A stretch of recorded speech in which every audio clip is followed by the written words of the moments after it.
How to link an email in PUBG. Hi everyone, welcome back to another video from Gameplay Classic.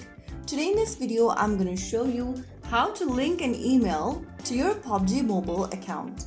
Linking an email helps recover your account, secure it, and save progresses. So here's how you do it. Launch open your PUBG application on your device and make sure you are inside the lobby screen. Now go to the bottom right corner and tap on the arrow button facing upwards and then click on Settings.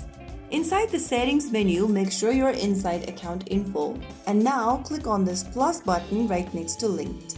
Now select the Play Games option or the Google icon, and then on the next page you'll need to go ahead and enter your Google account's credentials.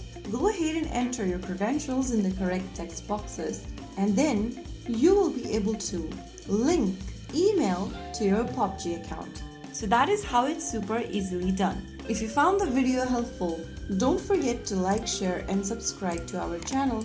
I will see you again in the next video. Thank you for watching.